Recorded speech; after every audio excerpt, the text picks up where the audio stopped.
でした。でこの他にですね、もう一つ雪解け時代に特徴的なのはですね、公式的な日常の図式にこのカーニバル的なカーニバルやスラップスティックの非日常性が取って変わっただけではなくて、個性的に生きられた同時代の日常がスクリーン上に展開されたことです。でゲンナジ・シパリコフ脚本による2つの映画、フィツエフ監督の私は20歳とダネリア監督の私はモスクワを歩く、この中には個性的に生きられた同時代の日常描写があります。で脚本家自身もその一人であった若者特有の叙情性や楽天的で反権威主義的な精神がそこに融合しておりました。でここでですね、ワジム・ユーソフ、撮影監督ワジム・ユーソフの長回しはもはやアバンギャルドへの回帰とか撮影術における革新ではなくて、同時代の若者が生きていた空気とリズムを伝えるための有機的な手段になっております。でこれで上映はおしまいです。で、こういった作品が作られるようになった後ですね、映画作品における、公式的な日常というスターリン時代の公式的な日常というのは無効化されました。そして非公式的な部分が映画の中で拡大していきました。そのことによって観客がスクリーン上の出来事を以前よりも身近なものとして、ある場合には世界への窓や人生の教科書としてさえ受け入れる契機になりました。そしてこの時代にですね、映画制作本数が増大したことによって、わずか10年間で世界的に見て巨大で安定した映画市場が形成され、次の世代の映画人に多彩な映画体験を用意したことも、ここでもう一つ指摘したいのは、観客と映画作品の相互作用を活性化させるものとしての、現説空間の登場です。1950年代以降各種定期刊行になったソビエツ系エクランという映画雑誌ですね。それから、もう一つは職場及び学校におけるシネクラブの組織、これです。でこういった現説空間の登場によって観客と専門家、つまり映画人、映画学者も含めますけれども、専門家と観客との間にある程度までの双方向的な関係が生まれました。停滞の時代が始まるまでには知識人の観客と作家映画との間にも同様の双方向的関係が築かれていきました。実際イオ・セリアーニの歌つぐみが生きていた、あるいはタルコフスキーのアクセソラリスといったこういった作家の映画には非常に多くの観客が動員されました。観客動員数から判断すると、70年代から80年代にかけてのソ連にはこの作家映画への思考を持つ観客が少なくとも200万人以上はいたと推定されます。でその次にですね、現説の多様化ということについて述べたいと思います。それと映画産業の構造的変化について述べたいと思います。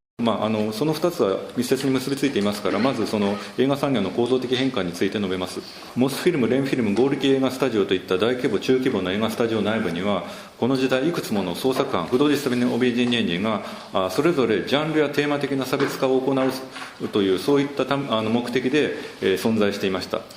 さらに1965年に創設された同業者組合である全ソ映画人同盟というものがありますけれども、この全ソ映画人同盟は国家映画委員会、これは検閲機関ですけれども、この国家映画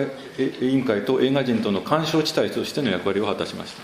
そしてこの2つの機関、検閲機関であるゴスキノと全ソ映画人同盟とは、ソビエトスクリーンや映画芸術、エスクストバ機能、こういった雑誌を共同で刊行することになりました。でその結果ですね、作家映画に関する言説、作家映画を中心とする言説が豊かになりまして、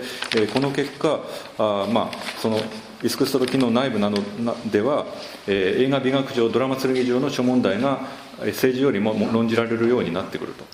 ルスタム・ハムダーモフ監督の、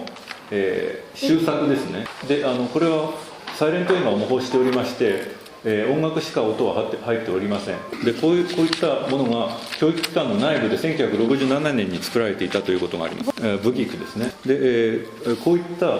元観客だった人々が映画作品を作るようになるといったこともありますし、あるいは映画マニアが自主上映や自主制作を始めるといったこともありまして、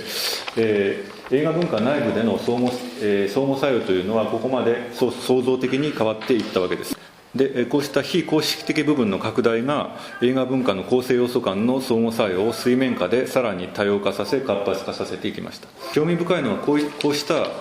活発な相互作用のための環境を雪解け家のソ連国家当局が意図せずして準備していたという事実、それは観客、創作者、批評家が映画制作や映画産業と同等かそれ以上に大きな役割を演じることのできる意味論的な場の形成でした。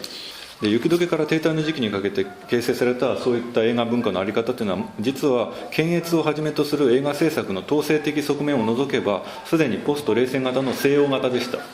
でこの上映はこのぐらいにしまして、最後にその構造的な映画文化の構造的な類似性をちょっとスライドでご覧いただきます。これが、ソ連型の映画文化とフランス型の映画文化の比較です。フランス型映画文化の場合は、映画制作が映画作品や映画教育や映画に関する言説を下支えしております。そして映画産業はどちらかといえば少し抑えられていると。これは抑えられているというのは、例えば配給業者がアメリカ映画、ハリウッド映画を無制限に上映するようになれば、自国の映画は衰退するからです。で、もう一度ソ連型のこの映画文化を見てみたいと思います。この映画制作は確かに上から押さえつけていました、統制していましたけれども、同時に映画に関する言説や教育や映画産業や映画作品をこれが相互作用することを可能にしていたわけです。ですから1990年代の経済的危機を経て、映画制作がロシアで女性の方向を鮮明にしたとき、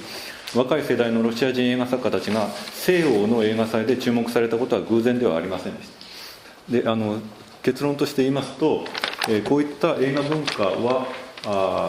形成されたわけですけれども、その中でですね、非常に重要な